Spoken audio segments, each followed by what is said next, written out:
साथियों का दिल से शुक्रिया अदा करता हूं कि अभी भी और हर मुश्किल वक्त में जिस तरह आप मेरे साथ खड़े रहे हैं।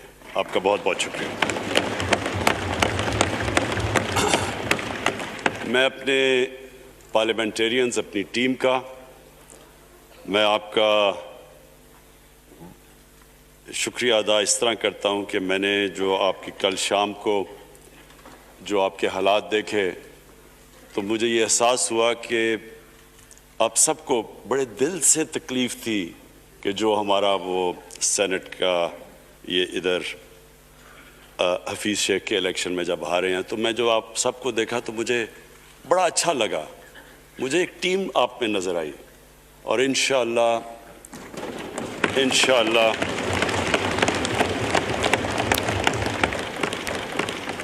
ये हमारी टीम मजबूत होती जाएगी, क्योंकि देखें अल्लाह कहता है कि मैं तुम्हारे ईमान को बार बार आजमाऊंगा।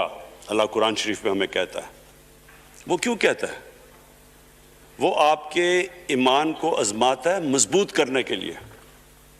जब आप एक मुश्किल वक्त से निकलते हैं आप और मजबूत हो जाते हैं।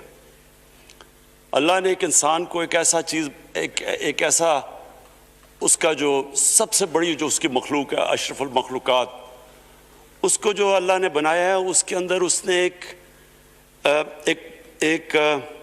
कंडीशन लगा दी है कि अगर आपने बड़ा इंसान बनना है तो मुश्किल वक्त का सामना करो, रेजिस्टेंस के साथ जाओ। जिस्म हमारा ये है, जिस्म को हम भारी वेट उठाते हैं, जिस्म तकड़ा हो जाता है। ज़हन को जितना हम आजमाएंगे और आजमाइशों में डालेंगे, सबसे बड़ा जो पावर हाउस है वो हमारा ज़हन है, वो और तकड़ा हो जाता है, इंसान तकड़ा हो जाता है। पार्टी भी तब तकड़ी होती है जब वो मुश्किल वक्त से निकलती है। आपने किसी को तबाह करना है तो उसको आराम की ज़िंदगी दे दो, वो तबाह हो जाता है, डिके कर जाता है इंसान। तो मैं अपनी पार्टी को आज खराज तहसीन पेश करता हूँ कि आप इस मुश्किल वक्त से निकले। बड़े मुझे इंडिविजुअल MNAs का पता है कि उन्होंने कितनी कोशिश की यहाँ पहुँचने के लिए, आज इस वोट के लिए। तो मैं और मुझे कईयों की तबीयत भी ठीक नहीं थी, तो मैं आप सबका आज शुक्रिया अदा करता हूँ। आज मैं अपनी पार्लियामेंट्री पार्टी के साथ भी, और जो मेरी आवाम आज ये देख रही है, मैं उसके सामने जो बात रखना चाहता हूँ वो ये कि देखें, हमें ये कभी भूलना नहीं चाहिए कि ये पाकिस्तान क्यों बना था। वो एक अंग्रेजी का एक फ्रेज है कि नेशंस विदाउट विजन डाई। कौम का जब अपना मकसद अपने नजरिए से पीछे हटती है, मर जाती है कौम। कौम में किसी मकसद के लिए बनती है। हम अपने वो जब तक वो पता नहीं हमें हम अपने बच्चों को नहीं बताएंगे, खुद हम जो आज लीडरशिप है, मेरा गलती से हाथ इधर चला गया, इधर तो इधर की लीडरशिप मैं कह रहा हूं, जो हमारी लीडरशिप है उसको पता होना चाहिए कि ये बहुत बड़ा अजीम ख्वाब था पाकिस्तान का। इलामा इकबाल को नहीं पता था कि अगर पाकिस्तान बनेगा तो आज जिस तरह हमारे 20 करोड़ मुसलमान हिंदुस्तान में रह जाएंगे, तो वो तो सारे पाकिस्तान में नहीं आ सकते थे। तो इलामा इकबाल का क्या वजह थी पाकिस्तान बना ख्वाब देखने की? उनकी वजह ये थी कि हमने एक दुनिया को मिसाल देनी थी, कि असल में एक मॉडल बनाना था कि असल में एक इस्लामी रियासत क्या होती है। और वो बेस किसके ऊपर कर रहे थे? पाकिस्तान की इस्लामी फलाई रियासत जो हमारी ऑब्जेक्टिव रेजोल्यूशन में है, नबी सल्लल्लाहु अलैहि वसल्लम की मदीना की रियासत, जो उनकी सुन्नत थी, जो दुनिया की तारीख की पहली फलाई रियासत बनी थी, जिसमें बहुत बड़े बड़े मॉडर्न, जो आज के प्रिंसिपल्स, वो प्रिंसिपल्स तय किए गए थे, वो रियासत बनी थी। और वो रियासत एक मॉडल ऐसा था कि उसके बाद एक जिनको कोई जानता ही नहीं था, एक कौम, एक अरब कबीलों में तकसीम हुई हुई कौम जिसकी हैसियत ही कोई नहीं थी, उन असूलों के ऊपर चलते हुए ये दुनिया की तारीख का मौजज़ा है जो हुआ उसके बाद। ये मैंने शफकत महमूद को कहा भी है कि हमारे बच्चों को हर स्कूल, चाहे वो इंग्लिश मीडियम, चाहे उर्दू मीडियम, चाहे दीनी मदरसे, सबको 8, 7, 8 और 9 क्लासेस में बाकायदा सब्जेक्ट पढ़ाएं कि नबी सल्लल्लाहु अलैहि वसल्लम की जो जिंदगी थी और जो मदीना में किया वो क्या थी।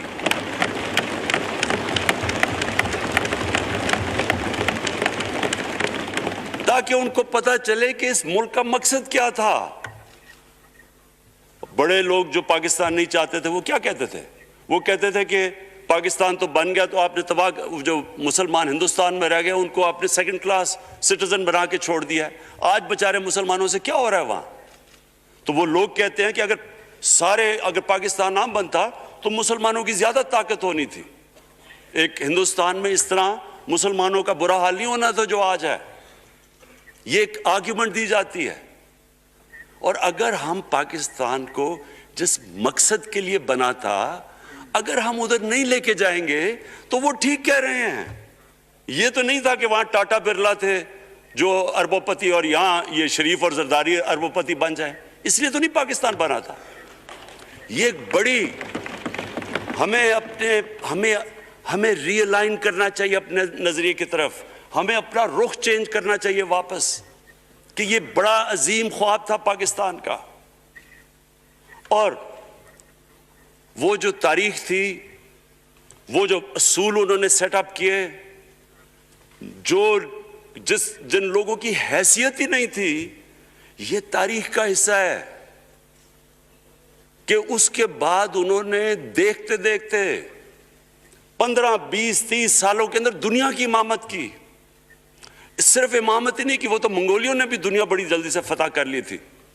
चंगेज खान ने भी बड़ी जल्दी उसकी फौजों ने फतह कर ली थी। 100 साल के बाद वो खत्म हो गए थे। उन्होंने एक दुनिया की अजीम सिविलाइजेशन, जो टॉप साइंटिस्ट थे, सारे दुनिया के इंसान, एक अजीम कल्चर। और सबसे बड़ी बात जो मैं ये कहना चाहता हूं, उन्होंने एक मॉरल स्टैंडर्ड सेट की दुनिया में। जब मुसलमान गए इंडोनेशिया और मलेशिया, वहां तो कोई मुसलमान की फौज नहीं गई, वहां तो कोई तलवारों से नहीं फतह किया। मुसलमान ताजरों का वहां किरदार देख के लोग हैरान हो गए कि ये कौन लोग आए हैं जो बिल्कुल उनकी मोरालिटी ऐसी, ना वो कोई दगाबाजी करते थे, ना वो कोई धोखा देते थे, अपनी जुबान पे खड़े हो जाते थे। लोग उनसे इंप्रेस हो गए कि कौन सी कौम है। देखिए, इस्लाम हम गलत फहमी में हैं, ये समझते हैं कि जी तलवार से इस्लाम फैला था। इस्लाम फैला था कि वो एक इंसान के कैरेक्टर को रिफॉर्म करने आया था। हम जब अल्लाह से मांगते हैं, हम नमाज में एक ही चीज मांगते हैं कि अल्लाह उनके रास्ते पे लगा जिनको तूने नेमतें बख्शी, उनके नहीं जो गलत तबाही के रास्ते पे चले गए। सिर्फ नमाज में हम ये चीज मांगते हैं, हर रोज हम पढ़ के ये मांगते हैं। ये 2 रास्ते हैं, एक है तबाही का रास्ता, एक है अजमत का रास्ता। नेमतें किसको बख्शी? अल्लाह के पैगंबरों को। और जो दुनिया का सबसे अजीम इंसान, जो दुनिया का सबसे अजीम लीडर, जिसको अल्लाह ने सबसे ज्यादा नेमतें बख्शी, हमारे नबी सल्लल्लाहु अलैहि वसल्लम। ना कभी इस तरह का इंसान आया, ना कभी आ सकता है। तो हमें रास्ता बताया कि एक उनका रास्ता है और एक दूसरा रास्ता है, तबाही का रास्ता है। और वो जो उनके रास्ते पे चलता गया, वो एक अजीम इंसान बनता गया। एक किताब है, मैं अपने लोगों को रिकमेंड भी करता हूं कि दी अरब कॉन्क्वेस्ट, वो पढ़ने वाली किताब है। उसमें बताते हैं कि जब मुसलमान एकदम देखते देखते दुनिया में फैल गए, तो कोई एक आदमी नहीं था। एक तो बड़े अजीम सिपह सलार था खालिद बिन वलीद, लेकिन वो जो भी बनता था वो जनरल अजीम बन जाता था। वो उस किताब के अंदर लिखी अंग्रेज ने है। वो कहते हैं इसकी कोई एक्सप्लेनेशन नहीं है कि ये कैसे सारी दुनिया पे छा गए। ना इनके पास कोई लेटेस्ट वेपन्स थे, एक तरफ रोमन्स थे, दूसरी तरफ पर्शियंस थे, वो तो सुपर पावर्स थे, हथियार तो उनके पास थे।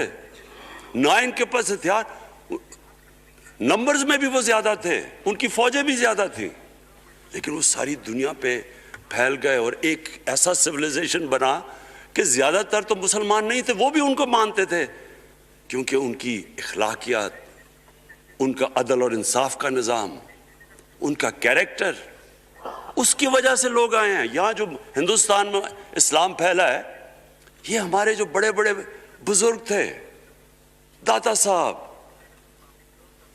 बुल्ले शाह, निजामुद्दीन औलिया और बाबा फरीद, ये लोग थे। इनको लोग देख के, इनके किरदार से, इनके इंटेलेक्ट, इंसानियत से लोग मुसलमान हुए। तो हम आज, मैं जो ये सेनेट इलेक्शन हुआ है, मैं अपनी कौम को यहाँ, यानी मुझे शर्मिंदगी होती है स्पीकर साहब कि हम वो किधर वो ख्वाब और किधर बकरा मंडी बनी हुई है एक लोगों को खरीदने के लिए, और सबके सामने। यानी हमें एक महीने से पता था कि पैसा जमा किया जा रहा है इस सेनेट इलेक्शन में, और मुझे हैरत हुई कि इलेक्शन कमीशन कहता है कि जी ये तो पता नहीं कोई हम आज़ाद इंस्टीट्यूशन है, या मैं उनकी कोई आज़ादी के ऊपर ले रहा था, या जी बड़ा ज़बरदस्त इलेक्शन। अच्छा, कहते जी बड़ा अच्छा इलेक्शन करवाया है।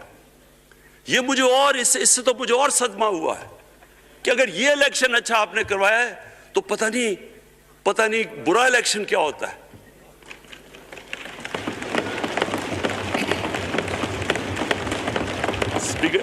स्पीकर साहब, ये देखें, मुझे ये अफसोस ये होता है कि हम एक चीज़ समझते नहीं है। हम कहते हैं ना जी हमारे माशी हालात बहुत बुरे हैं। देखिए जी, हमारी डेफिसिट थे, ये हमारे करंट अकाउंट, ये जो भी हम कहते हैं, कर्जे चढ़े हुए हैं।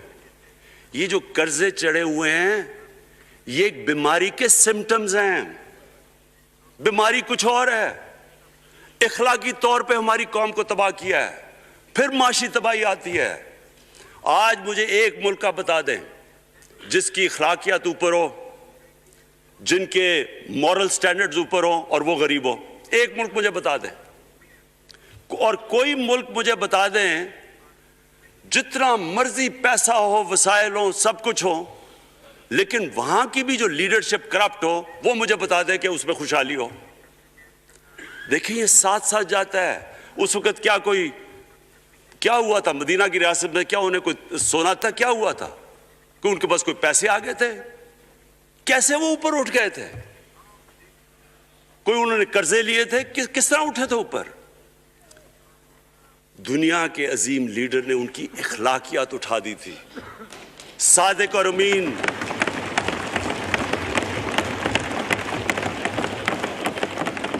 एक कौम, उन्होंने हमें बताया, हमें कुरान में अल्लाह हुक्म करता है कि उनकी सुन्नत पे चलो। अल्लाह जब हमें कहता है उनकी सुन्नत पे चलो, क्या हम अल्लाह को कोई फायदा पहुंचा सकते हैं? हमारी बेहतरी के लिए कहता है। कुरान शरीफ में सब कुछ हमारी बेहतरी के लिए अल्लाह ने, ये तुम्हारे लिए बुक ऑफ गाइडेंस है हमेशा के लिए, और ये हमारी बेहतरी के लिए है। तो वो जब हमें कहता है कि नबी सल्लल्लाहु अलैहि वसल्लम के रास्ते पे चलो, वो हमारी बेहतरी के लिए कहता है। और मैं, जिसने इस उम्र में सारी दुनिया देख लिया है, स्पीकर साहब, मैं आपको बताऊं, मुझे तकलीफ होती है देख के। जब मैं ये मगरबी मुल्कों में जाता हूँ, स्कैंडिनेविया में, स्विट्जरलैंड में, आप वहाँ के अखलाकी स्टैंडर्ड्स देखें, उनकी मॉरल स्टैंडिंग्स देखें, शर्म आएगी आपको कि जो हमारे मुल्क में हो रहा है। और ये जो सेनेट का इलेक्शन हुआ है, आपको अफसोस होगा कि हम वो किसकी उम्मत हैं, हम किसकी उम्मत हैं, किसके नाम पे पाकिस्तान का मतलब क्या, ला इलाहा इल्लल्लाह, उस पे ये हमारा मुल्क बना था।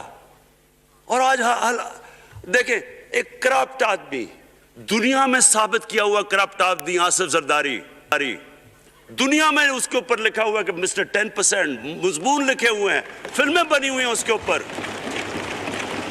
और उस मुल्क में लोग कहें जी एक जरदारी सब पे भारी, क्या कि वो रिश्वत देता है इसलिए सब पे भारी हो गया? क्या ये है हमारा मुल्क? दूसरी तरफ देखें, दूसरी तरफ यहां बैठे हुए हमारा लीडर नवाज शरीफ। और नवाज शरीफ एक डाकू, मुल्क को 30 साल से लूट के मुल्क से बाहर भागा हुआ है, झूठ बोल के बाहर भागा हुआ है। सारे मुल्क के सामने हमें कैबिनेट में हमने 6 घंटे में बताया जी उसको ये भी बीमारी है, उसको ये भी बीमारी है, उसको ये भी बीमारी है, वो शायद वो जहाज पे भी ना चढ़ सके, वो शायद मर जाएगा। शीरीन के आंसू आ गए कैबिनेट में, और शीरीन के आंसू आने आसान काम नहीं है स्पीकर साहब। तो हमने उसको वहां जैसे वो जहाज पे चढ़ा, जैसे वहां गया वो एकदम ही तब्दील, और आज वहां जाके तकरीरें कर रहा है, वहां बैठ के स्कीमें कर रहा है, वहां बैठ के प्लानिंग करके जी उसे इतना पैसा दो, उधर इधर पैसा खिलाओ। सारी इनकी एक कोशिश है, जब से हम 2.5 साल से हुकूमत आई है, ये सारे बड़े बड़े डाकू इकट्ठे होके ये समझ रहे हैं कि इमरान खान को कुर्सी का इतना शौक है कि इसके ऊपर इतना प्रेशर डालो कि ये जी हमें जिस तरह जनरल मुशर्रफ ने एनआरओ दिया था ये भी दे देगा। जनरल मुशर्रफ, फौज उसके नीचे, अदलिया उसके कंट्रोल में सारी। मैं क्योंकि मैं इधर मेंबर पार्लियामेंट था तब, ऑपोजिशन ना होने के बराबर, जो ऑपोजिशन के अंदर जो मेन आदमी था फजल रहमान, वो उसके साथ मिला हुआ था, वो 2 नंबर हमेशा से था, राइट।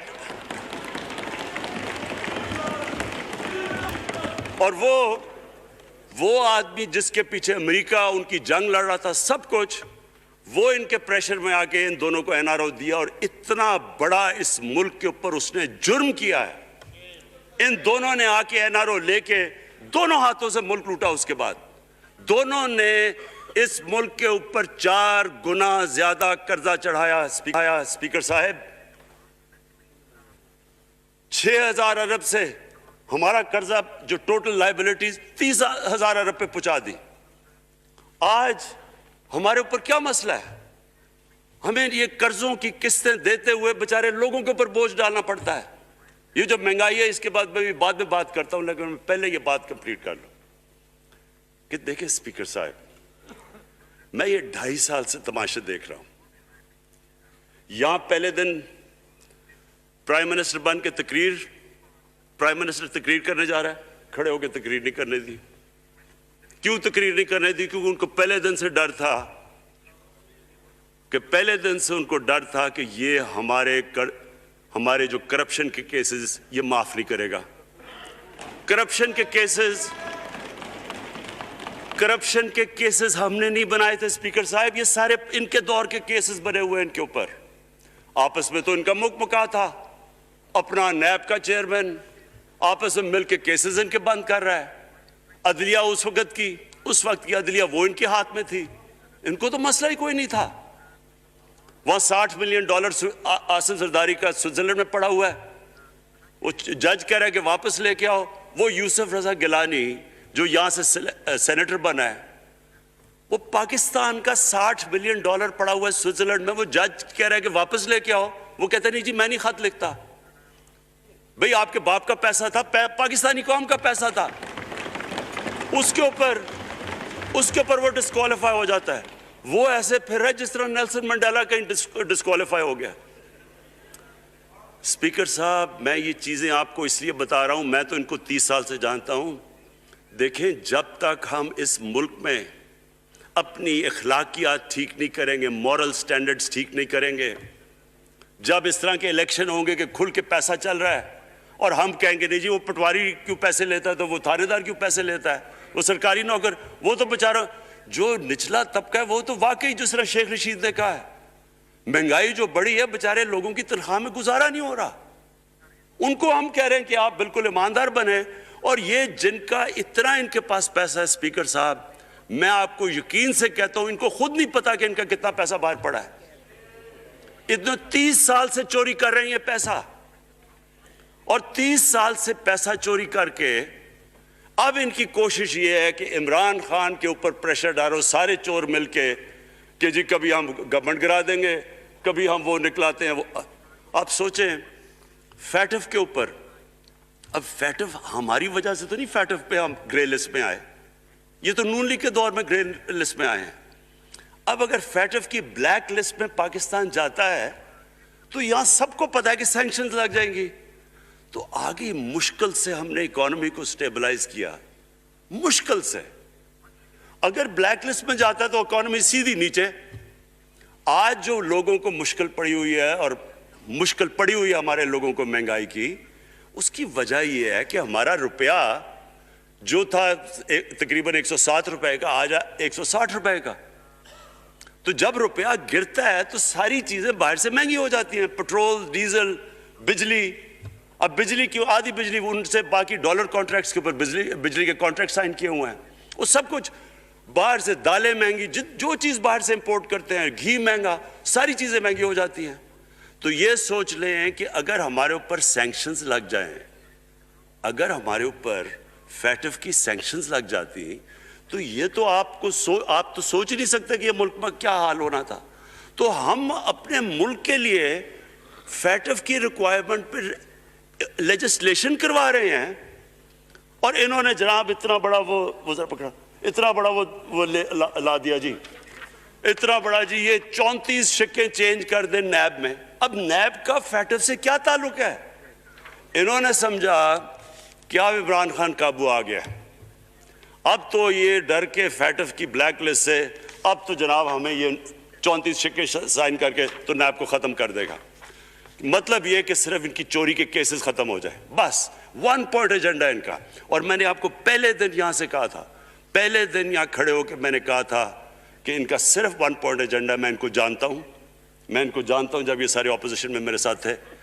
इनका सिर्फ एक खौफ है कि ये एनआरओ नहीं देगा, लिहाजा इसको इतना ब्लैकमेल करो। और अब फैटफ के ऊपर तो ये फंस गया है, तो अब इससे ले लो, इससे कंसेशन ले लो ताकि नैब खत्म हो जाए। अब सोचें, क्या इनको मुल्क का फिक्र है? क्या इनको नहीं पता था कि क्या होना है अगर फैटफ की ब्लैक लिस्ट पे चले जाते हैं? उसके बाद इन्होंने जलसे करने की कोशिश की, बड़ा जी पब्लिक निकालेंगे हम, मीनार पाकिस्तान के अंदर जलसा। मीनार पाकिस्तान का ये जानते नहीं। देखें, इनके भी आ गए एक शहजादा एक शहजादी जिन्होंने ज़िंदगी में कभी काम किया नहीं है, ना उनको पता है कि स्ट्रगल होती क्या है।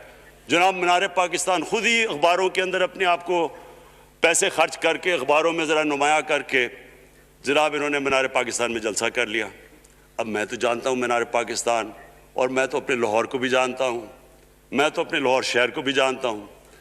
वो लाहौर शहर मुल्क का कोई पैसा चोरी किया हो उसके खिलाफ तो निकलेगा, लेकिन बड़े बड़े डाकू अगर वो समझ रहे हैं कि अपनी चोरी बचाने के लिए लाहौर शहर को निकालेंगे, तो वही हुआ जो इनके साथ मीनार पाकिस्तान में हुआ। अब आके जो, और डॉक्टर फाहमीदा मिर्जा ने बड़ा अच्छा आपको एक्सप्लेन किया।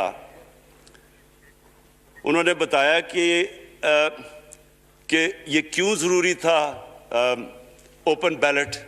उन्होंने बताया कि इलेक्शन कमीशन की तो रिक्वायरमेंट है कि ऑनेस्ट हो, फ्री और फेयर इलेक्शन हो। तो इन्होंने 2008 में चार्टर ऑफ डेमोक्रेसी में कहा हुआ है कि जी ओपन बैलेट होनी चाहिए, दोनों पार्टीज ने। और उसके बाद एकदम वहां से दोनों सब उधर से भाग के और कहते नहीं जी खुफिया बैलेट होनी चाहिए। मैंने तब कह दिया कि खुफिया बैलेट का एक मकसद था, सारे मिलकर कोशिश करेंगे कि हफीज शेख को हराएं, और वो जो आदमी जीता है पाकिस्तान का करप्ट तरीन आदमी। मैं एक चीज आपको आज कहता हूं, यूसुफ रजा के आप सिर्फ एसेट्स देख लें, प्राइम मिनिस्टर बनने से पहले थे और उसके बाद क्या एसेट्स है। भाई एक चीज देख लें, कोई आपको कुछ करने की जरूरत नहीं है, आपको पता चलेगा इन्होंने इससे क्या किया अपने जमाने में। तो उसको ला के यहां बैठा के तो जनाब इन्होंने सारा पैसा लगा के, और हमें सब पता था क्या हो रहा है, और उसको जाके जनाब इन्होंने हरवा दिया हफीज शेख को। अब क्या पैगाम गया सारे मुल्क में? इसका मैंने क्यों ये आज वोट ऑफ कॉन्फिडेंस ली है, इसका क्या पैगाम गया दुनिया में? सारे लोगों के सामने ओपन हॉर्स ट्रेडिंग, लोगों को रातों को कॉल कर रहे हैं, या मैं तो खास दाद देना चाहता हूं, मेरे मेंबर्स बैठे हैं, ख्वातीन बैठी हैं जिनको कॉलें गई हैं रात कि जी 2 करोड़ से रेट शुरू होगा, हम अब आपको आगे पैसे देंगे। इनको सारों को पैसे ऑफर कर रहे हैं। और फिर अगर मैं सिर्फ इलेक्शन कमीशन को एक चीज कहना चाहता हूं, आप मेहरबानी करें, पाकिस्तान की एजेंसी से सिर्फ एक सीक्रेट ब्रीफिंग लें, आप इनको अंदाजा होगा कितना पैसा चला इस इलेक्शन के अंदर, पता चलवाएं क्या हुआ इस इलेक्शन में, ताकि आप इस तरह की स्टेटमेंट ना दें कि जी हमारी कोई आज़ादी ख़त्म कर रही है। मैं आपकी आज़ादी ख़त्म कर रहा हूं ये कह के आपके कि ये जो इलेक्शन में हुआ है।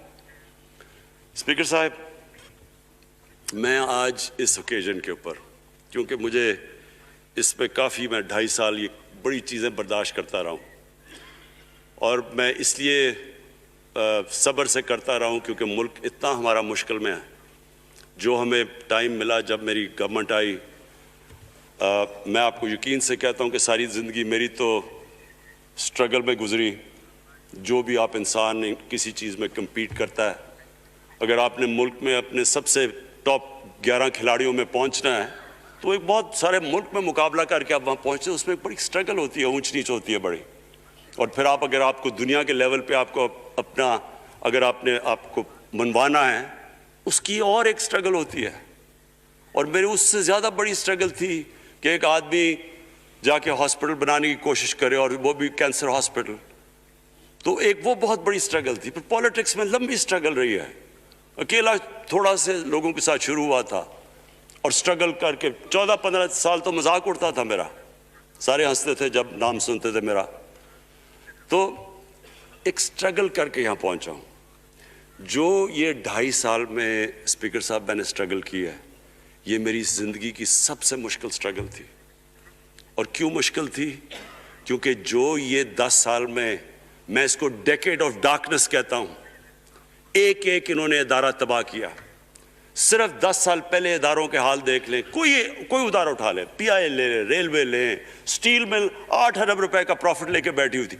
8 अरब रुपया स्टील मिल में प्रॉफिट था जब तक कि जरदारी ने हाथ नहीं मारा उसको। अपना वो रियाज लाल जी फ्रंटमैन रख के हमारे सामने, मेरे पास आए लोग चेंबर वाले, उन्होंने कहा जी ये स्टील मिल सस्ती बिलेट्स उसको भेज रहा है, उसके थ्रू पैसे दे रहा है, वो स्टील मिल आज बंद पड़ी है। एक एक इदारा इन्होंने तबाह किया, भर्तियां की लोगों की। वो इदारे इतने बड़े बड़े हो गए हैं कि वहाँ पेंशन ही इतनी आ गई है कि कुछ बचता ही नहीं है सैलरीज और पेंशन के बाद के इदारे को ठीक कर सके। एक एक इदारा तबाह किया। मुल्क का सबसे बड़ा जो करंट अकाउंट डेफिसिट, जिसके ऊपर सारा प्रेशर पड़ता है, अगर आपका करंट अकाउंट यानी कि डॉलर ज़्यादा मुल्क से बाहर जा रहे हैं और कम अंदर आ रहे हैं, तो प्रेशर रुपए पे पड़ता है, वो गिर जाता है। तो वो मैं आपको बता, जब रुपया गिरता है तो गुर्बत फैल जाती है मुल्क में। तो सबसे बड़ा current account deficit, fiscal deficit जो कि आपकी आमदनी और खर्चे, वो बड़ा डेफिसिट, सारे इदारे खसारे में। पावर कॉन्ट्रैक्ट्स जो इन्होंने साइन किए स्पीकर साहब, ये उमर अयूब आपको बताएगा, वो यानी ऐसे लग रहा था कि किसी दुश्मन ने आके एक मुल्क को नुकसान पहुंचाने के लिए पावर कॉन्ट्रैक्ट साइन किए। उनके अंदर वही पावर प्रोजेक्ट्स आप कहीं और देख लें, किसी और मुल्क में, बल्कि अपने मुल्क में देख लें, और वो देखें कि इन्होंने किस पैसे बनाए, वो किस पैसे पे। गैस का कॉन्ट्रैक्ट साइन किया हमने आके उसी मुल्क से 30% कम पैसे पे गैस का कॉन्ट्रैक्ट साइन किया, इनका ही कॉन्ट्रैक्ट चेंज किया। सारी गवर्नमेंट, जब ऊपर से प्राइम मिनिस्टर लगा हुआ पैसे बनाने, प्राइम मिनिस्टर एक नौकरी कर रहा है किसके लिए? एक दुबई की कंपनी के लिए। कभी दुनिया में सुना है इस तरह? कभी ये मजाक सुना है जी कि मुल्क का प्राइम मिनिस्टर किसी दुनिया को दुबई की कंपनी के अंदर नौकरी कर रहा है? उधर से यहां डिफेंस मिनिस्टर, उनका फॉरेन मिनिस्टर, वो दुबई की कंपनी से नौकरी कर रहा है। और वो एक इंटीरियर मिनिस्टर, वो कोई सुना है संतरी बना हुआ था किसी सऊदी अरेबिया की कंपनी में, मुझे नहीं पता। कभी ये सुना है ये मुल्क से, किसी मुल्क से ऐसा मजाक हुआ है? ये सारे तरीके थे इस मुल्क से पैसा मनी लॉन्डर करके बाहर ले जाना। आज मुझे ये बताएं, मैं ये जो सारे हमारी ऑपोजिशन है, मैं इनसे सोचता हूं, मैं कई दफा इनकी शक्लें देख के पूछता हूं इनसे कि क्या आप वाकई समझते हैं कि आप दोनों के लीडर ईमानदार हैं? क्या ये वाकई समझते हैं कि इनकी जो ये दौलतें बनी हैं ये ईमानदारी से बनी हैं? यानी क्या इनको कोई मुल्क की फिक्र नहीं है कि यहां का पैसा, क्या इनके बेटे हैं, मैं जरा मुझे ये बताएं, 3 दफा मुल्क का प्राइम मिनिस्टर, उसके दोनों बेटे बाहर बैठे हुए हैं। मैं लंदन को जानता हूं स्पीकर साहब, वो अरबों अरबों रुपए की प्रॉपर्टी है, वहां के बड़े बड़े रईस उन एरियाज में नहीं रह सकते जिधर इनके 2 बेटे रह रहे हैं। मुल्क से भाग गए जी, हम पाकिस्तानी शहरी नहीं हैं। क्यों पाकिस्तानी शहरी नहीं? क्योंकि यहां बता ही नहीं सकते कि वो पैसा किधर से आया जो इन्होंने इतनी इतनी बड़ी प्रॉपर्टीज ली हुई है। और ये कुछ नहीं है जो इन्होंने बेनामी प्रॉपर्टीज ली हुई है। किसी को अंदाजा ही नहीं है इनका कितना पैसा बाहर पड़ा है। जरदारी के पास क्या था पहले, उसकी जो बाहर प्रॉपर्टीज है। तो क्या इन लोगों को नहीं पता कि इस मुल्क का पैसा चोरी करके ये बाहर लेके जा रहे हैं और ये फिर भी उनकी सपोर्ट कर रहे हैं? और ये जो सेनेट का इलेक्शन, क्या इन्हें नहीं पता कि बड़ा जी अक्लमंद पॉलिटिशियन है जरदारी, लोगों को रिश्वत देके उनको खरीद रहा है? सारी कौम के सामने ये हो रहा है। मैं ये सिर्फ आखिर में ये कहना चाहता हूं इस इशू को खत्म करते हुए कि देखिए स्पीकर साहब, कोई मुल्क आगे नहीं बढ़ सकता ऐसे। मैं अकेला इमरान खान को करप्शन करके करप्शन नहीं ठीक कर सकता। मैं अदलिया को, क्या केसेस तो अदलिया में है या नैब के अंदर है, मेरा तो उनके ऊपर कोई कंट्रोल नहीं है। मैं आज पाकिस्तान की अदलिया को और नैब को, जो आपको मेरी गवर्नमेंट से मदद चाहिए कन्विक्शंस करने के लिए, सारी चीजें एक तरफ, ये इस मुल्क का सबसे बड़ा मसला है। जब तक आप लोगों को सजा ही नहीं देंगे,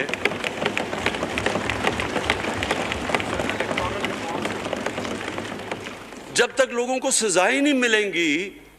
देखें जी, किसी माशरे में जब सजा और जजा ही नहीं है, सिर्फ गरीब आदमी जेल में जाए, ताकतवर जलसे करने शुरू हो जाए कि जी मुझे एनआरओ दो, वो नैब के अदालत से निकलते हैं, फूल फेंक रहे हैं उनके ऊपर।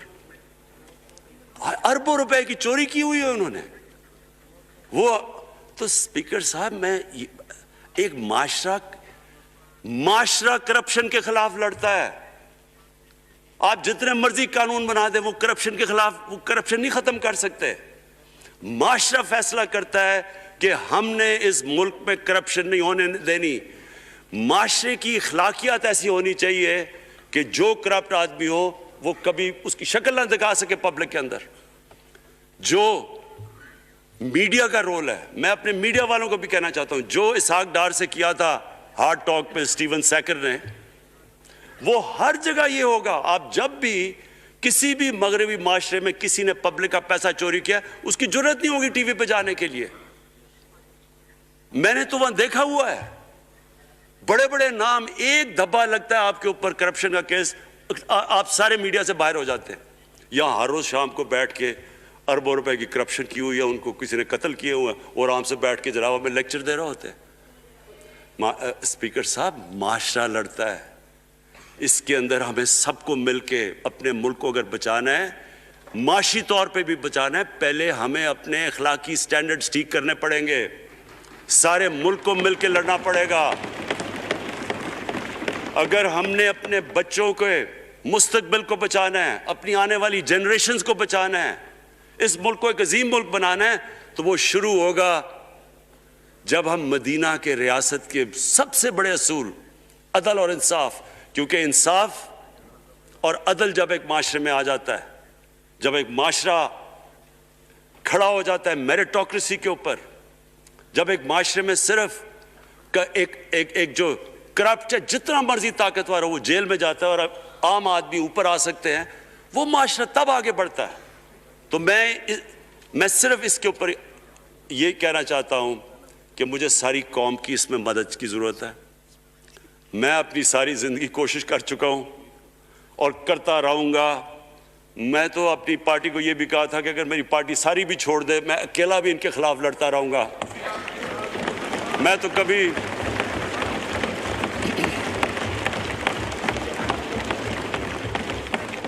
स्पीकर साहब आखिरी गेंद तक लड़ने वाला कैप्टन था, आखिरी गेंद तक लड़ूंगा, वो तो कभी मैं हार मानूंगा नहीं। लेकिन ये वक्त आ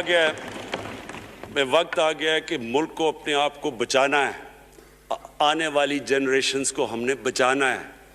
हम तब तक नहीं कर सकते अनफॉर्चुनेटली जब तक हम सब मिलकर फैसला करें कि ये जो ऊपर बैठे हुए हैं जिन्होंने 30 साल से मुल्क को चोरी कर रहे हैं, इनको हम बजाय वो सहाफ़ी जाके कह रहे हैं जी हाई कोर्ट के अंदर की जी उसको तकरीर करनी देनी है, वो नेल्सन मंडेला जो बाहर बैठा वो तकरीर करना चाहिए जी, पता नहीं अवाम को सुनना चाहिए कि वो यहाँ से भागा कैसे, उसके पैसे कैसे, यानी कि मैं हैरान हो गया तब। और अब स्पीकर साहब मैं सिर्फ मुख्तसर बात कर दूं आगे की। देखिए पाकिस्तान एक मुश्किल वक्त से निकल के अब हम एक स्टेबल और आगे बढ़ने के स्टेज पे आ गए। हमारी अल्लाह का शुक्र है, जो सबसे मुश्किल चीज़ होती है करंट अकाउंट, बड़ी देर 17 साल के बाद 5 महीने पाकिस्तान का जो करंट अकाउंट है वो सरप्लस पे चला गया। यानी हमारे जितने मुल्क में डॉलर्स आ रहे हैं और जितने बाहर जा रहे हैं, अल्लाह का करम है ज़्यादा डॉलर्स आ रहे हैं। हमारा रुपया खुद ही, हम पैसे नहीं लगा रहे इसको, खुद रुपया स्ट्रेंथ गेन कर रहा है। ये बड़ा इंपॉर्टेंट टाइम है कि इस वक्त, और ये इसके बावजूद कि इस मुल्क में कोरोना हुआ, सारी दुनिया की इकोनॉमीज कोरोना में बुरी तरह मुतासिर हुई, उसके बावजूद ऊपर वाले के करम ख़ास तौर पे, और मैं कहूँगा कि हमारी जो टीम थी, हमारा जो जिस तरह हमने मॉनिटर किया और जिस तरह हमने डेटा बेस गैदर किया और हमने हर एक चीज़ फॉलो करके हमने जैसे अपने लोगों को बचाया। मैं ख़ास तौर पे अपनी टीम यासद उमर और हमारी जो टीम थी अपनी डॉक्टर फैसल, मैं इनको ख़ास तौर पे खराज तहसीन पेश करता हूँ। तो उस मुश्किल वक्त से भी आप दुनिया में देखें और जिस तरह पाकिस्तान निकला है। अब देखें आगे हमारा चैलेंज क्या है। हमारा चैलेंज ये है कि हम अपनी जो एक्सपोर्ट्स हैं उनको बढ़ाएं, क्योंकि सिर्फ ग्रोथ एक ही तरह होती है, एक्सपोर्ट लेड। अल्लाह का शुक्र है कि बैरून मुल्क पाकिस्तानियों ने रिकॉर्ड पैसा पाकिस्तान भेजा है जो कि हमारे मुल्क में आया है रेमिटेंसेस के। अब हमने इन्वेस्टमेंट के ऊपर लगे हुए हैं। इस वक्त सबसे ज़्यादा कंपनीज रजिस्टर हुई हैं SECP में। इसका मतलब कि नई इन्वेस्टमेंट पाकिस्तान में आने वाली है, लोग तैयार हो गए इन्वेस्ट करने के लिए। हमारा सिर्फ मसला स्पीकर साहब एक है बिजली का, ये बड़ा मसला है। कॉन्ट्रैक्ट महंगे साइन किए हुए, जो कॉन्ट्रैक्ट साइन किए हुए हैं जिस पे वो बिजली प्रोड्यूस हो रही है, बदकिस्मती से वो अगर बिजली की कीमत बढ़ाते हैं तो लोग आगे और मुश्किलों में पड़े हुए हैं। बिजली की वजह से सब चीज़ें महंगी हो जाती हैं। नहीं बढ़ाते तो कर्जे, वो जो गर्दिशी कर्जे हैं वो बढ़ते जा रहे हैं। हमारा एक ये चैलेंज है, इसके ऊपर सिर्फ अपनी कौम को बताना चाहता हूँ कि बाकायदा हम हर तरीका सोच रहे हैं कि हमने इसमें से कैसे हमने अपने लोगों के ऊपर बोझ कम करना है। एक तो मैं अपनी टीम को ये भी कामयाबी देता हूँ कि बड़ी देर और मुश्किलों से IPPs के साथ हमने नया कॉन्ट्रैक्ट साइन किया, जिसके अंदर बहुत पाकिस्तान का पैसा भी बचेगा और जो आगे जाके कर्जा बढ़ना था वो नहीं बढ़ेगा। जो मेरे ऊपर सबसे ज़्यादा प्रेशर है इस वक्त स्पीकर साहब, वो है महंगाई का। महंगाई मैंने आपको बताया भी दिया कि मसला एक, जब आपके रुपया गिरता है तो जब चीज़ें महंगी हो जाती हैं, एक वो है। लेकिन मैं अपनी कौम को सिर्फ एक चीज़ कहना चाहता हूँ कि सबसे ज़्यादा इस वक्त मेरी हुकूमत एक ही चीज़ पे लगी हुई है कि हम किस तरह लोगों के ऊपर महंगाई का बोझ कम करें। इसके लिए हम बड़ी बड़ी चीज़ें आपके सामने लेके आएंगे आने वाले दिनों में, जिसमें कोशिश ये है कि हम अपने मुल्क में जो सारा निचला तबका है इनको सब्सिडाइज़ करें, अपने एहसास प्रोग्राम के ज़रिए इनको डायरेक्टली हम फंड करें। ये इंशाल्लाह आपके साथ आएगा। अभी मैंने एक्सपेरिमेंट एक और शुरू कर दिया, वो 1 हफ्ते तक अभी ट्रायल पे है कि हम एक प्रोग्राम लेके आ रहे हैं, कोई भूखा ना सोए। हमने ख़ास किचन्स बनाए हैं, एरियाज़ चूज़ किए हैं जिधर सबसे ज़्यादा भूख है, ताकि हम कम से कम जब तक हमारी मुल्क उठता है ऊपर, हम कम से कम उन तक खाना पहुँचाएँ कि हमारे मुल्क में कोई भूखा ना सोए। और ये पूरी मैं कैंपेन शुरू करने लगा हूँ। हेल्थ कार्ड पंजाब के अंदर और पख्तूनख्वा की गवर्नमेंट को तो मैं ख़ास मुबारक देता हूँ कि उन्होंने सारे अपने पख्तूनख्वा के लोगों ने ख़ानदानों को कवर कर लिया हेल्थ इंश्योरेंस से। ये बड़े बड़े अमीर मुल्कों में भी ऐसा नहीं होता कि हर एक ख़ानदान के पास 10 लाख रुपए की इंश्योरेंस होगी, किसी भी अस्पताल में जाके अपना इलाज करवा सकें। मैं ख़ास तौर पे महमूद खान और आपकी कैबिनेट को मुबारक देता हूँ। पंजाब क्योंकि बहुत बड़ा है, उन्होंने भी फैसला कर लिया है। उस्मान बुज़दार आपकी और आपकी टीम को मैं ख़ास मुबारक देता हूँ कि इस साल के एंड तक वो सारे पंजाब के अंदर हेल्थ कार्ड पहुँचा देंगे। ये एक आम आदमी के लिए सबसे बड़ी, कम से कम जैसे जैसे हम अपने मुल्क को उठा रहे हैं तो कम से कम हम लोगों की बुनियादी ज़रूरियात पूरी करें। और जो किसान हैं जी, किसानों के लिए एक बड़ा ज़बरदस्त प्रोग्राम लेके आ रहे हैं। इसके ऊपर भी हमने बड़ा ब्रेनस्टॉर्मिंग की है कि कैसे हम किसान की मदद कर सकते हैं। प्रॉब्लम तो हमारे पास ये है ना कि जितना हम पैसा इकट्ठा करते हैं, आधा पैसा कर्ज़ों की किस्तों पे चला जाता है, तो पैसा कम बचता है। लेकिन हमने फैसला किया किसानों के ऊपर हम ख़ास जोर देने लगे हैं ताकि वो बाद में मैं बात करूँगा। तो दो चीज़ें और जी, देखिए, कौम समझती है ना कि अब हम कैसे ये जो कर्जे हमारे ऊपर चढ़े हुए हैं इनसे कैसे निकलना है। इससे सिर्फ एक ही तरीका निकलने का कि हम अपने मुल्क में दौलत के अंदर इजाफा करें, वेल्थ क्रिएशन करें। इसके लिए हम क्या करने जा रहे हैं? इसके लिए हमने मेगा प्रोजेक्ट्स बनाए हुए हैं। एक है रावी सिटी लाहौर, दूसरा इस वक्त एक वॉल्टन के ऊपर एक हम बिजनेस सेंटर बनाने लगे हैं लाहौर का, वो बहुत मेगा प्रोजेक्ट है। और फिर तीसरा जो है एक जजीरा बंडल आइलैंड कराची से थोड़े 1-2 किलोमीटर के फासले पे। इनसे ये क्यों करने जा रहे हैं, मैं सिर्फ लोग समझे कि क्यों। एक तो ये हमारे शहर फैलते जा रहे हैं, जितना शहर फैलता जाएगा ना आप उनको सीवरेज दे सकते हैं, ना पानी दे सकते हैं, ना सफाई कर सकते हैं। तो जो दुनिया के मॉडर्न सिटीज़ हैं वो ऊपर जाते हैं, यानी वो बिल्डिंग ऊपर जाती है, बजाय अगर आप फैलते जाएं तो मुश्किल हो जाता है सर्व करना।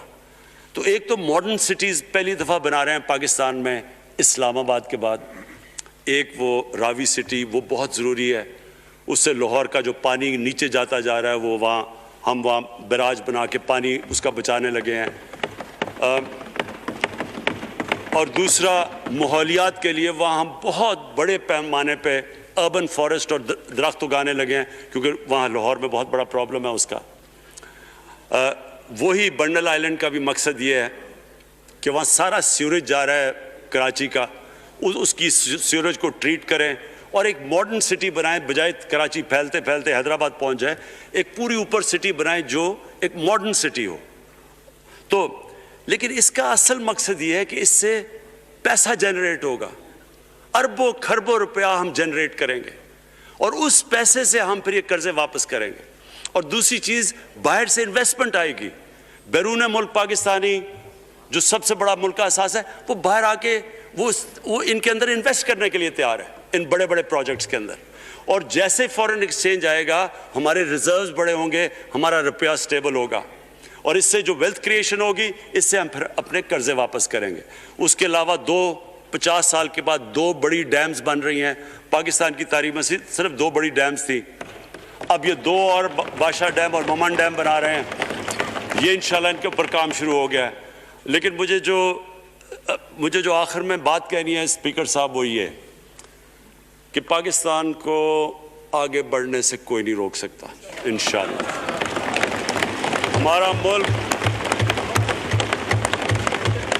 हमारे मुल्क में, क्योंकि मैं शायद ही लोग इतना अपने मुल्क को उन्होंने इस तरह देखा है जैसे मैंने सारा मुल्क फिरा हुआ हूँ। अल्लाह ने हर किस्म की नेमत दी है। इस मुल्क में जो पोटेंशियल है शायद ही किसी मुल्क में है। इसका जो लोकेशन है जियो स्ट्रेटेजिक, वो भी शायद ही किसी मुल्क के पास है। 12 मौसम अल्लाह ने दिए हुए हैं, यहाँ ऊपर से लेकर नीचे तक कुछ भी उगा सकते हैं। ज़रख़ेज़ ज़मीन है जिसको हम सही तरह इस्तेमाल नहीं कर पा रहे क्योंकि हमारी सारी प्रोडक्टिविटी बड़ी कम है, टेक्निक्स बड़ी पुरानी है। चाइना के साथ मिलकर उस तरफ भी हम जा रहे हैं कि अपनी प्रोडक्टिविटी बढ़ाने के लिए। इस मुल्क के अंदर सबसे बड़ी चीज़ एक नौजवान आबादी है, और आगे जो जैसे कहते हैं कि अगली जो रेवोल्यूशन, फोर्थ इंडस्ट्रियल रेवोल्यूशन के बाद ये जो टेक्नोलॉजी की रेवोल्यूशन आ रही है, इसमें हमारे पास एक यंग आबादी है और इसके ऊपर अब हम पूरा जोर लगाएंगे। और इंशाल्लाह ये जो हमारी आबादी है, ये ही एक यंग आबादी पाकिस्तान को उठा देगी अगर हम इनको सही माने में टेक्निकल एजुकेशन दे दें। जो मैं इलेक्शन कमीशन, क्योंकि बड़े नाराज़ हो गए थे कि मैंने कहा वो इलेक्शन के ऊपर मेरे कमेंट्स थे, मैं उनको ये कह दूं कि हमने ये फैसला किया है इलेक्ट्रल रिफॉर्म्स का। हम अब टेक्नोलॉजी के ऊपर वो जो EVM मशीन्स हैं, इलेक्ट्रॉनिक मशीन्स लेके आएंगे।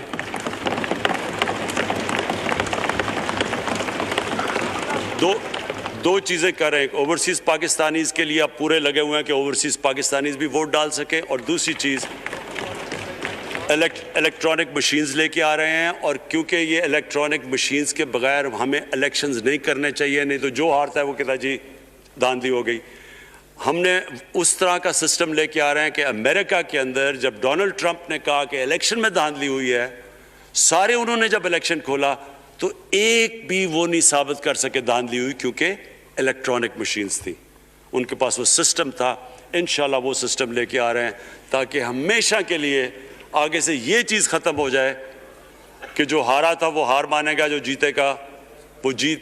जिस तरह के इंशाल्लाह हमारी हुकूमत करेगी, जिस तरह के एज कैप्टन पाकिस्तान दुनिया की क्रिकेट की तारीख में पहली दफ़ा न्यूट्रल अंपायर्स मैं लेके आया था। बहुत बहुत शुक्रिया।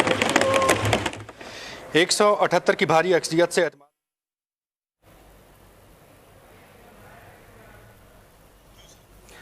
अभी आपने वज़ीर-ए-आज़म इमरान खान की स्पीच सुनी, जो एतमाद का वोट लेने के बाद उन्होंने की। एक बड़ी धांसू तकरीर थी। इस दफ़ा उन्होंने माजी की निस्बत 2 ज़्यादा ले लिए, 178। और जो मैसेज उन्होंने दिया अपनी तकरीर में, कोई हमें नज़र नहीं आया कि वो अपोजिशन से कोई मुज़ाकरात करने के लिए तैयार हैं, कोई किसी तरह की रियायत देने के लिए तैयार हैं। उन्होंने आज नवाज शरीफ और जरदारी साहब का नाम लेकर उन्हें डाकू करार दिया फिर दोबारा, और कहा कि कोई नैब के हवाले से किसी तरह की भी